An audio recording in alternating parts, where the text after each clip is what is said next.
into another episode of Profit Picks with my guy Rob Veno. Um, haven't done a show. Well, I haven't done a show on this channel since Monday. Haven't talked to you in a little bit either, Rob. NBA yesterday for me was 1 in 1 day, but I had a top play winner, so I'm happy with that, and we'll try to keep it going. How was yesterday for you? How have you been in general? What do you think about the NBA playoffs so far?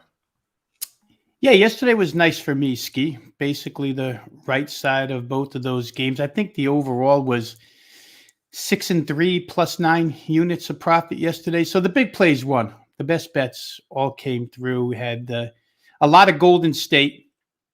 Golden State first quarter over, first half combined over. And of course, the Warriors full game just felt like the Warriors were going to win that one.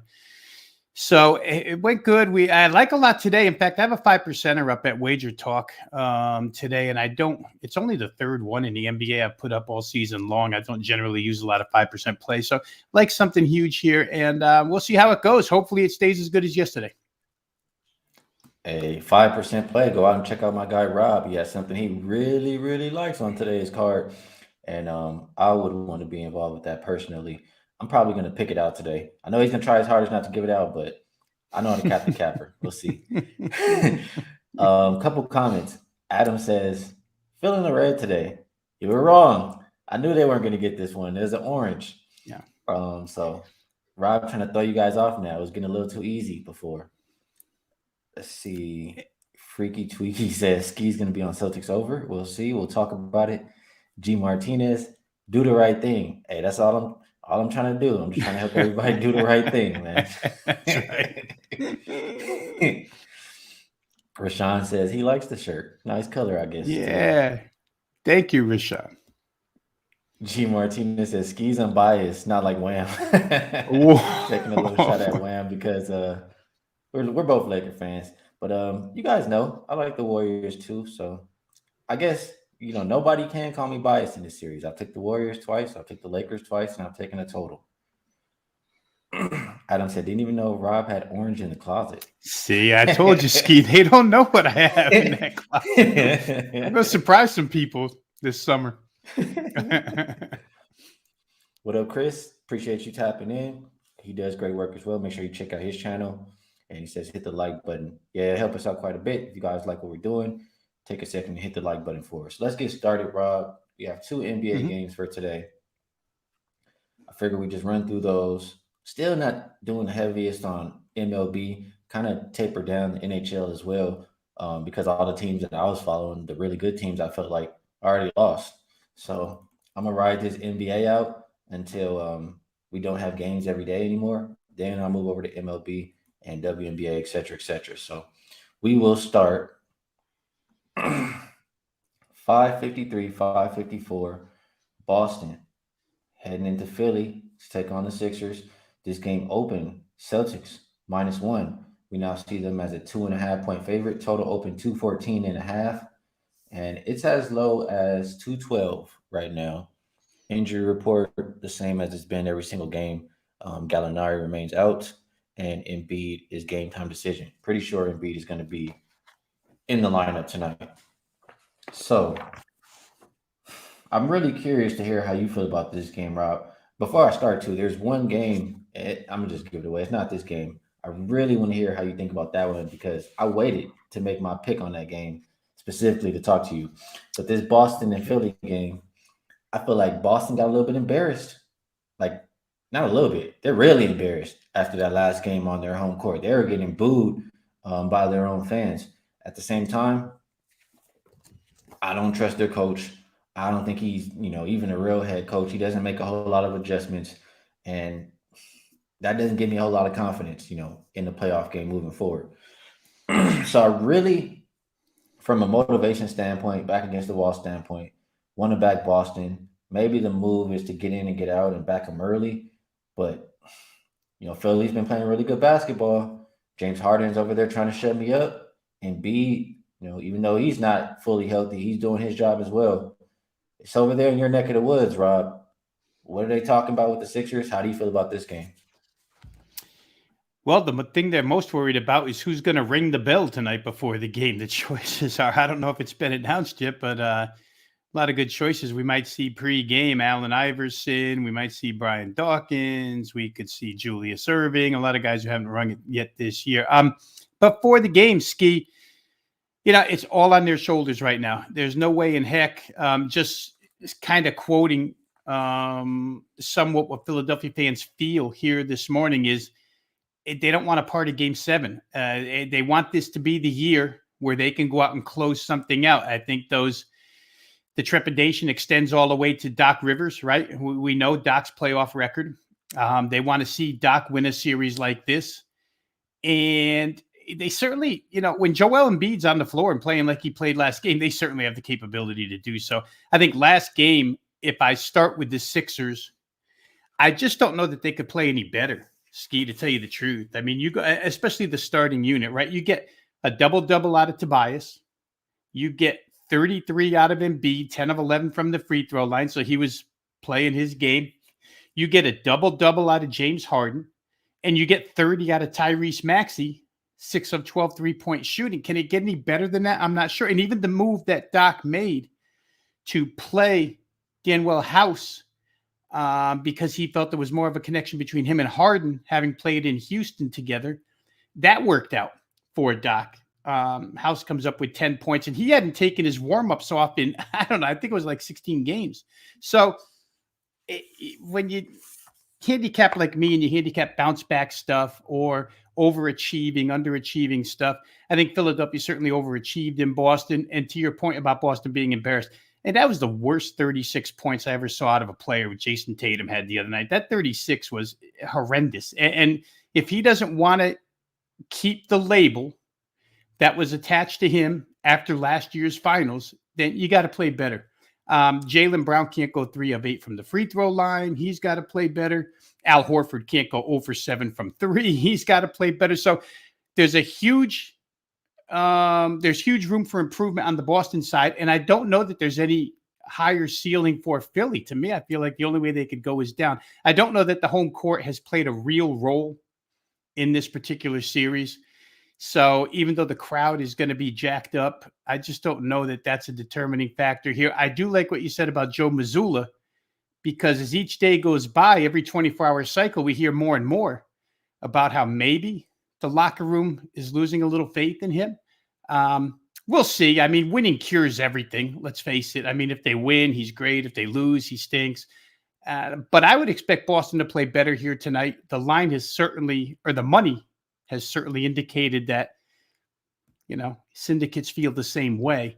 So I think Boston's likely to push this to Game 7. One other thing for those who believe in these conspiracy theories, it's possible we could have 3 elimination games broadcast on Sunday, Mother's Day. That's the way the TV schedule lines up. And if you look at what happened last night with the Knicks and the Miami Heat, the Knicks scored 14 in the first quarter, trailed by 10 at the end of one. And then when all is said and done, they went to the free throw line per possession at the highest rate they've gone all season long. And I don't know, it was because they were down by 10 and the networks need another game out of this series, but you can start to feel your way around these things. I know our good buddy Jay Money always says we know the script, and the script could be, let's send it back to Boston for Game 7 and, throw Scott Foster out there. Who knows? But I think Boston's probably the right side tonight. I still think they're the better team.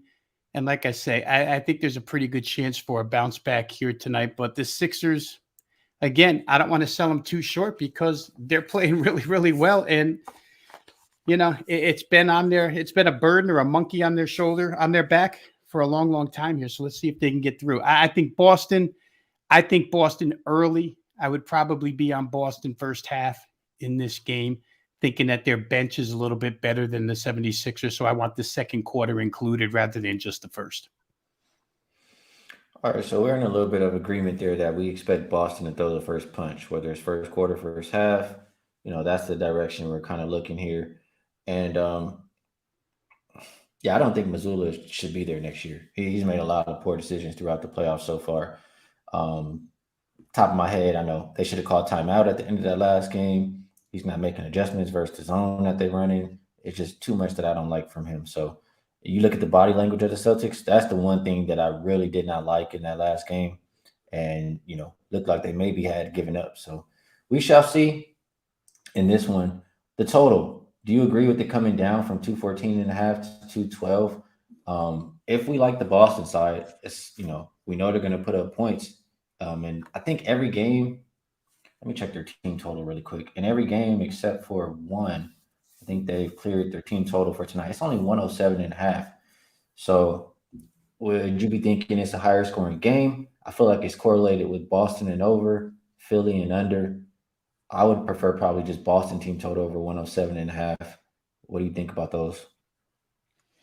I could see it, Ski. And you and I did a show together for Wager Talk on Tuesday with Tony Finn. I think on that show Tuesday night, we had the Philadelphia Boston game. And Tony and I lined up saying that we felt pretty comfortable in Boston's ability to score better than 110.5 that night because they had done so in 13 straight games.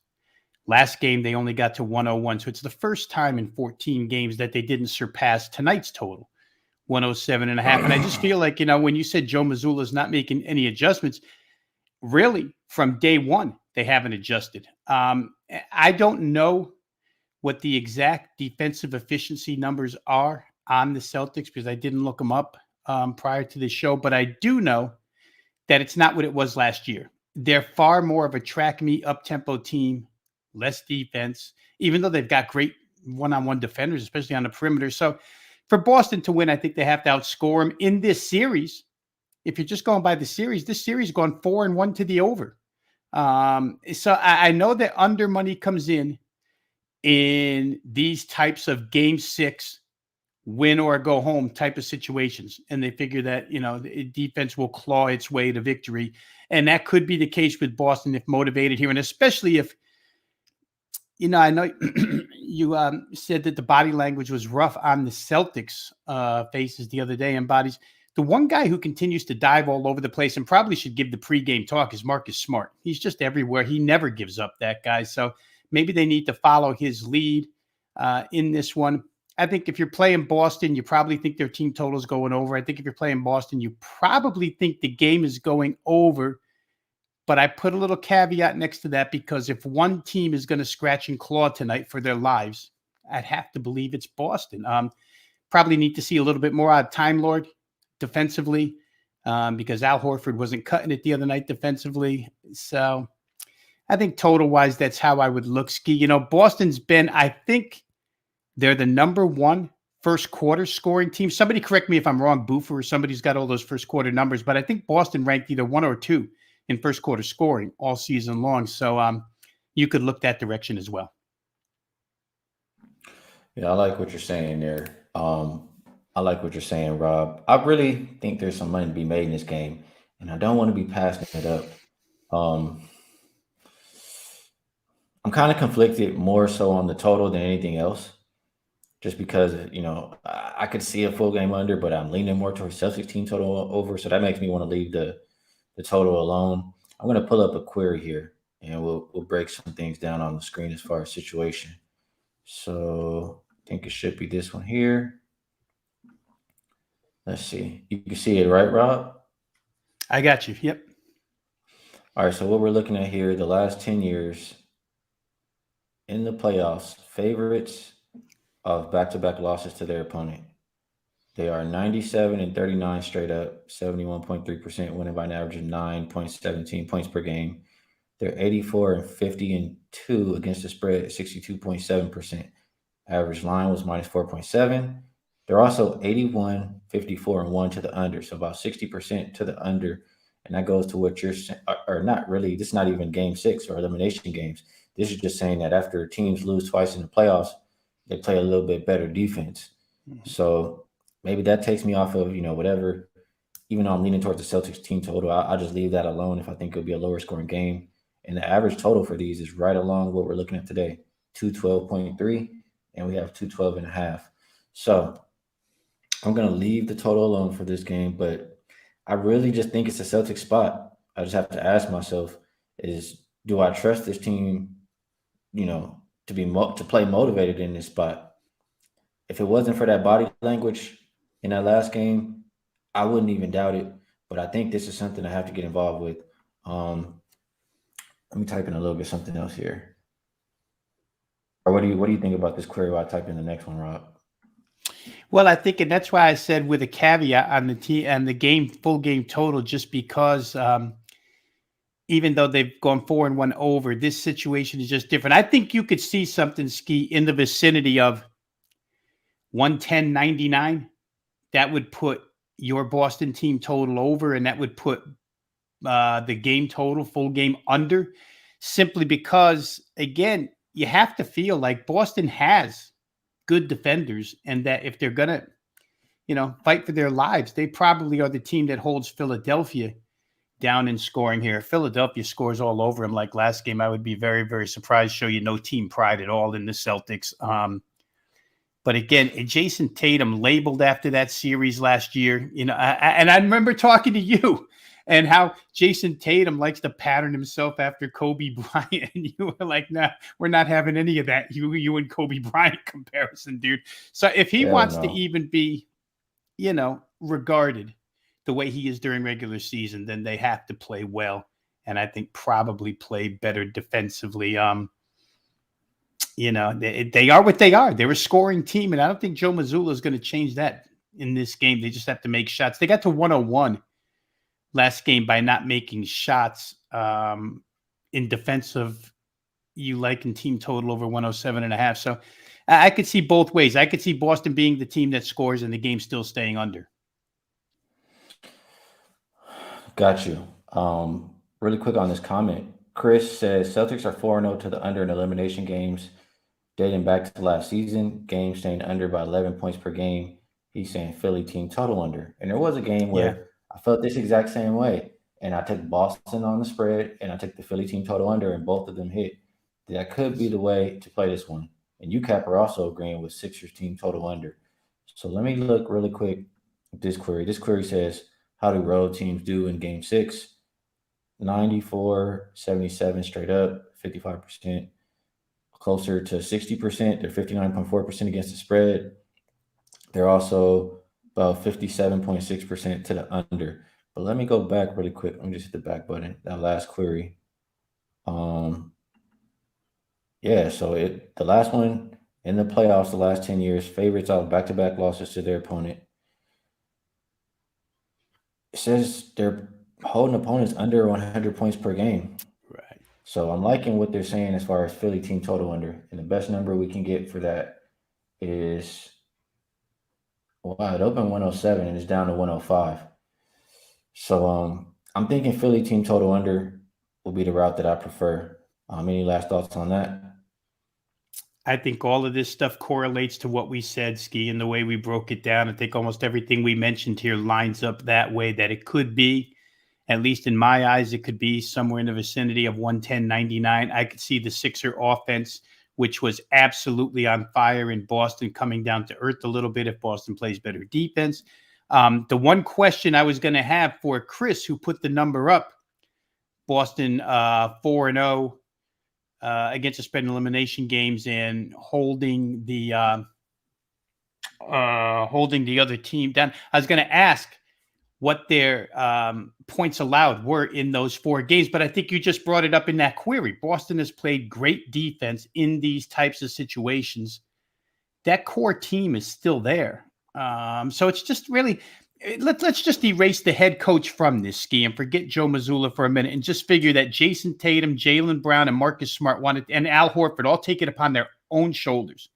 Here's what we're going to do tonight. Then I could see Boston scoring, Philly not scoring, this thing going back to Boston for game 7.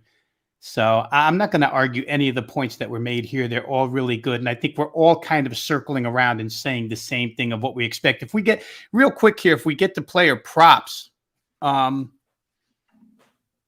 maybe there's a couple of There's Philly an answer guys too. that aren't going to 93.8. There you go. Thank you, Chris. Yeah, I could see Philly. It's possible they don't get to 100 in this game if Boston comes here to play. If shots don't fall. And maybe a couple of those Philly points, rebounds, assists fall under the huge totals that they have for this game. And maybe a couple of these Boston guys get themselves back over. Malcolm Brogdon, for what it's worth, had gone over his PRA in 4 straight games in this series, and then just was miserable like the rest of the team last game.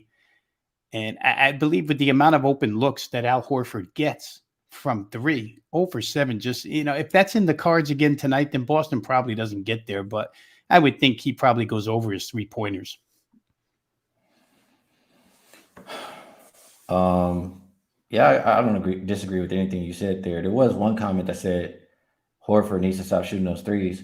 I mean, he's been a great 3-point shooter all season. I would tell him to keep shooting it, even though he hasn't been making it. You got to keep shooting if you're a shooter. Who are you going to say, Rob? I You was disagree? I was begging him to stop shooting him the other night, Skee. I'm like, get out of the game, dude. We don't need you in here anymore. 0 for 7. Dear Lord. But yeah, like you say, and he's been a really clutch player for Boston when it comes down to it. So, it's just a couple of things that you might want to take a chance on. But I think we're all Marcus Smart, PRA, been a cash cow. Yeah, I can't disagree with him. Like I say, in my eyes, he's the leader of that team. So we'll see. Go ahead and answer that one, Skee. That's for you. Yeah, they're asking if I like Brown over 24.5 points or Tatum over 29.5 points in a must-win game. Um, Volume will be there. I feel like probably Tatum takes more shots than Brown. I know it's the higher total, but um, I would lean towards yes. I probably just prefer Tatum, um, just because I think he shoots it a little bit more. But I'm not really looking at player props in the playoffs. I know everybody wants to put together those same game parlays, but the size and total has been treating me really well. I'm trying to stick with what's working. I'll give you a sad story or a bad heartbreak story. For the other night, I had Jaylen Brown over that 24.5 points. And he goes to the free throw line 5 times in the fourth quarter and misses 4 of them and lands on 24. I'm like, son, he shoots 3 of 8 from the free throw line. And this guy's, close to an 80% or better than 80% free throw shooter. Boston's a great free throw shooting team, almost 82% on the year. So some of those things in a 7-game series, it's going to occur one time. You get a bad effort or a night where the shots don't fall. But from a team this good and a player that good, Jaylen Brown, I would think he probably gets there tonight, but we'll see. All right. UCapper says in most situations, you can see the starters going over the props, even though games go under, just because most of the starters play 90% of the game. That is a good point. Great point there. More minutes for sure. Stat by Mario, really quick. Doc is 16-31 against the spread in potential series clinching games, including 3-14 against the spread since leaving the Celtics.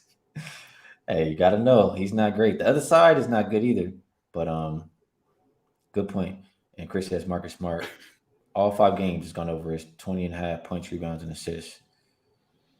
Good stuff on that first game. We talked about it for almost 30 minutes, I feel like. Let's move over to the next game for tonight. And that's going to be Nuggets at the Suns. This game opened Phoenix -3.5. And this has been dropping. It's as low as 2. I see at circa. Total opened up 226.5. And we're looking at 226 pretty much across the board here. This is the game where I wanted to talk to you, Rob, before I make a move. I want to know, and we're going to do this one a little bit backwards. We usually go side first, then total. We're going total first, then side. For one, Chris Paul will be out in this game. So how I feel about this is, I've said it plenty of times. You've heard Mike Malone say it plenty of times. Denver, they want to run. He said they're a top 5 running team all year long. It doesn't matter who they play. He wants his team to run. At the same time, you listen to what he's been saying in the interviews, and before the last game, he said this too. He was saying that like we got to be better at playing defense. Just really talking about their defense. And you see they came out and were more aggressive as far as getting the ball out of Booker's hands, and not even just letting him walk the ball up, pressuring them more up the court, and just making things a little bit harder and tougher as far as that is concerned. Then on the flip side, for Phoenix, we know they want to push pace, especially without Chris Paul being out there and Cameron Payne running the point guard position. They really want to play up tempo. Monty Williams said that Denver really combated their pace by playing extra physical, and he was really displeased with really displeased with the Suns' defensive effort in quarters 1 and 3. I think he said they gave up, close to 40 in one quarter and about 35 in the other. And he said that they really got to do a better job if they expect to win the game. So the more the series is going on, I keep hearing both coaches starting to talk about defense. I, I will admit both teams will run, just like we saw. Maybe not to that extent, Sacramento, and Golden State, but Phoenix wants to run, and when Denver gets stops, they want to get out and run too. But even with that being said, the last game only made it to 220. So elimination game, I'm thinking this one could be more of an under. 226 seems like a little bit too much. I think Phoenix makes a defensive adjustment, and I think Denver continues to try to make Booker uncomfortable and trap aggressively and make everybody else beat them. So under 226 is my look on the total right now. How do you feel about that, Rob? I know if there's anybody who's going to be betting it over, it's going to be you. So I need to know you're not on this one. Well, I'll say this, Skee, is that first off, let me backtrack a little bit. And whoever made that comment about Doc Rivers doesn't realize that it's a violation on your show to call him Doc. That's supposed to be Glenn is Absolutely. 16-31 against the spread. So Mario, just file that one away. Skee doesn't call him Doc on this show. I separated this game into home and away. Denver's been good defensively all three home games. Phoenix hasn't gotten anything going on the road whatsoever. 107, 97, 102. Denver defense is held up at home, but it hasn't held up on the road whatsoever. Here in Phoenix are the two games where Durant and Booker both went off. Denver had no answers. And I can understand Michael Malone and Monty Williams wanting, hoping, trying to will their teams to play better defense. But what exactly is better defense in this matchup? I don't know. I don't think it can be. To me, better defense in this game is just missed shots. Now, I will admit that there was a great adjustment made by Michael Malone in this last game where he stuck Aaron Gordon on Devin Booker. And I think if I got the numbers right, or if I heard the numbers right, Devin Booker went 0 for 7 in field goal attempts against Aaron Gordon. So we might see some of that. But that being said, at home in front of this crowd, after seeing what Booker did the two games home in Phoenix, I don't think anybody's going to stop him here. I think Durant and Booker do what they did in games 3 and 4, which was lead the team to 129 and 121 points. They play much better here so far in this series. And Denver has scored really well here on this floor. They lost, but they shot 56.2% in a loss, 129 to 124. And then they scored 114 in a loss, 114 to 121. So you're talking about 253 and 235 in the two games played here in Phoenix. I don't think Phoenix can win a defensive game, Skee. And I know that this DeAndre Ayton situation just gets more rotten and rotten by the game. Hey, what happened here? Oh, I thought I lost you. It gets more rotten by the game. Jock Landale is taking far more minutes on the floor than anybody thought he would have because DeAndre Ayton's just been a mess. Can't defend Jokic. Doesn't look like he wants to play on the offensive end all the time. So I would say that the two stars have to get themselves to $120 in this game to win it. And I would say that defense can't hold Denver from getting to what would I need to get over 107, seeing as what Denver's done offensively on the road against this team already. There's no answer for Jokic. I like Jamal Murray here, Skee. I think I mentioned this when we were on Wager Talk today, at the NBA tip-off show the other day together, that I had a player prop on Jamal Murray over 23.5 points. Did not come through. And it's interesting with him. The two games where he hasn't been overly aggressive, taking 15 shot attempts in game 2, 15 shot attempts last game, and he didn't meet his player props. But in the other 3 games, he's had 28, 32, and 34 and shot the ball 23 or more times, or 24 or more times in all of those games. I think you see a more aggressive Jamal Murray. I'd like to say Denver as a side in this game, but I'm going to bring up what I know you'll bring up is that you can't trust them on the road. And Phoenix has been really good in this building against this team in this series. So I would probably lean over because I think Phoenix can win, and I think Phoenix has to outscore them to win. And I would probably say Jamal Murray has a good bounce back here. And if you're looking real deep into player props, why not play Jack Landale rebounds over? And the guy's on the floor for one reason and playing all those minutes for one reason. I think he had, looking right here at my notes, he had 9 rebounds in the last game. A lot of these offshores won't even list Jack Landale, but if you can find him, probably a pretty good way to go. Well, he should be on the court a lot more than Aiden. I'll say that for damn sure. Mm-hmm. So I'm not going to talk you off any of his props. Before I lose this comment, I got to go back to it. It was 2 comments actually I have to go back to. Then we'll get back to the game. Boofer says, I'm a little late to the party here. Looks like Rob is wearing his son's jersey today. But he'll probably say it's Coro and his webcam just shows orange. I like that. Let me really quick respond to Boofer. A, when I put it on today, I thought of the Knicks last night and I thought of the Suns today. So both the orange goes there. And B, this color shows through exactly as it is, Skee. Now, I know Boofer's going to give me a hard time about light blue and teal or aqua. But again, it was Miami Dolphins color aqua the other day. This one shines through good. And don't be surprised one day if it's coral, Boofer. I could break that out too. Rob showing he has a lot in that arsenal. So, don't think it's going to be just blue every day. Jeffrey was enjoying that comment, and he came back and said, it's burnt orange. So I love that from the chat. What you said about the over and the Suns, if they're going to win, it's going to be an over game. I hear what you're saying there because that means that their style of play is going to win, which is playing up tempo. And the role players should shoot better at home, which is what Denver is trying to force them to do anyway. So I get where you're coming from there. I think you mentioned it. Some people in the chat mentioned it. Denver is not that good on the road as far as defensively. Both games that they played on the road in this series have flown over the total. But I heard Mike Malone mention that too. He said that the 2 games that they played in Phoenix, they didn't play any defense. So when I hear coaches just mention things like that, that's what they're paying attention to, and that's what they're going to be telling their team. So I think that this is the one game where we can actually see a little bit of defense. I don't like that we disagree there, but that's the look that I'm liking. As far as the side, I want to bet Denver just because I think Denver is a better team.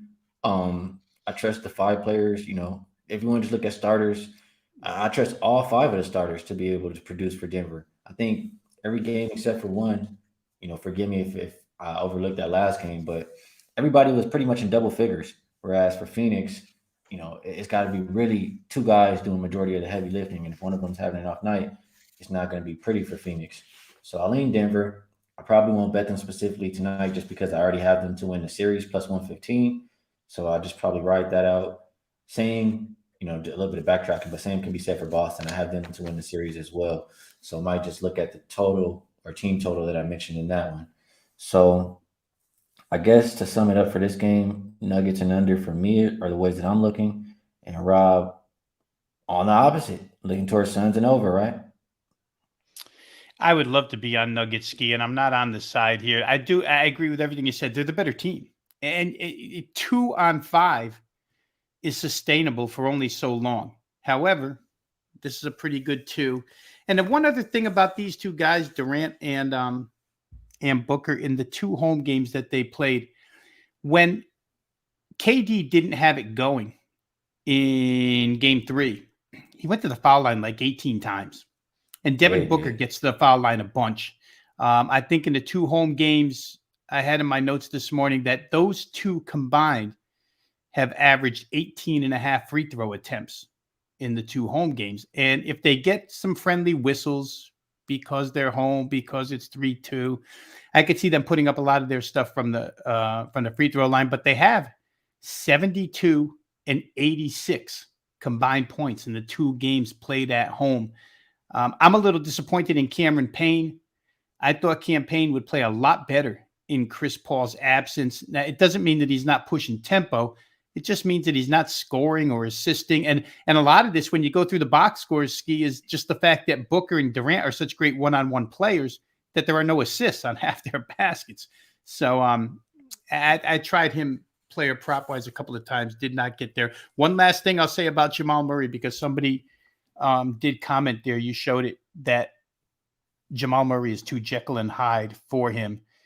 And in this type of situation, game 6, potential closeout, teams are going to look to their two best players, Jokic and Murray. And in the 2 games in Phoenix, I specifically looked this up because I wanted to see if he was bashful in Phoenix and only good at home, but it wasn't the case. In the 2 games in Phoenix, he shot 29 and 25 times, 54 field goal attempts by Murray, and he wound up scoring 28 and 32. So to me, 23 and a half just looked a little bit light for a guy who's coming off a game where he wasn't as aggressive, but has shown us that in Phoenix, when they go on the road, he's going to try and put a little bit of that burden on his shoulders. So I think I definitely, I won't say I think, I already have played Jamal Murray over 23 and a half points. There goes the player prop for you guys. A lot of people asking about him. I don't want to just tell you guys anything. I'm not looking at player props in this game. You asked about Kevin Durant or Devin Booker PRA. I probably prefer Devin Booker just because he's been better in this series. Even though, like Rob said, they put Gordon on him and that slowed him down a little bit. So you never know what the matchups are going to be in this next game. And They're asking about Jokic for 29 and a half points. I'd probably just prefer to play Jokic on like a triple-double or something like that than just expecting him to score 30 points. Mitch says Michael Porter Jr. had over 10 rebounds in both games in Phoenix this series. Right. His double-double is plus 550. That's a nice juicy look right there. I like that look from Mitch. David says, guys, any stats on game 6 and 7 is over under. I put it up on the screen as far as game 6s. They were about 57, a little bit over 57% to the under. So there you go. All right, good stuff here today, Rob. It's about that time where we wrap it up. I ask you if there's anything that you would like to promote. And, out of everything we talked about, maybe there's something you like as the best bet for today's show. Yeah, let's you know what? Johnny Detroit will love us for mentioning Throwback Thursday over at wagertalk.com. $9 Monday has been in existence for a long time. It's kind of a welcome to guys who haven't purchased before but want to try somebody out. And Mondays are only $9. Today it's half price. So whatever the normal cost of a play is or a package goes for half price. Throwback Thursday. As I mentioned earlier, for those who don't know, Wager Talk allows us handicappers to put a percentage of bankroll on plays, 1, 2, 3, 4, and 5% being the highest we're allowed to go. I don't generally have 5% NBA plays. It'll only be the third of the season, but I do have one for tonight. I'll try to keep that to myself rather than let that go here on the show. But what I will do real quick is say, if you haven't been over to Wager Talk yet, and you like the stuff that Skee does on his shows each and every day, you can get more of the same over at wagertalk.com, the video content, the written content that's provided there. You can get for free. Just drop your email address and you get access to all of that for free. Selection packages, as I mentioned, always up and available for myself on my homepage at wagertalk.com. For tonight, Skee, I'm just going to go back to what I said last. I really think Jamal Murray, asking him to get 24 in a game like this with the volume of shots that he's likely to put up, the volume of shots that he showed us he'll put up here in Phoenix. And in this game 6 situation, I think over 23 and a half was a little light for a guy whose lowest scoring game in this series, in this building, has been 28. So give me Jamal Murray as best bet for the show, something I've already played, over 23 and a half points for Jamal Murray. Good stuff. I can't talk you off. He's been really good in this series, and I can see him having success again tonight. For myself, I have not placed a bet yet, and I'm not the guy who gives bets out on shows and doesn't make the bet myself. That's just not what I do. So after talking to Rob, I've decided, even though I like a little bit of both sides, I'm not going to take them because I already have series bets on both. So that leaves me with both totals here. I know I like one team total, but I'm really believing what these coaches are talking about in this Denver and Phoenix series. For my best bet for today, probably unpopular with these two teams, I'm going to go Denver, Phoenix under 226, and I'll make that official as far as, putting it in myself right after the show. Rob, I appreciate you taking the time to come talk to me. It's always good to chop it up and break down these games with you. Everybody in the chat, we appreciate you too. We have a good time here. I like being able to, throw a little bit of jabs or however you want to call it, talk a little bit, smack, whatever. And you guys have us dying. You see, I'm putting up the comments while Rob is talking, and I'm laughing in the background. He's laughing, and you guys give winners in the chat too. So I always want to say that I appreciate all of you guys. Show us nothing without you guys. If you guys like what you're hearing, hit the like button. If you want to know when we're live, just hit the subscribe. You'll get those notifications. And we'll be right back here tomorrow breaking down those NBA games. So I'll catch you guys then. Best of luck on all your action.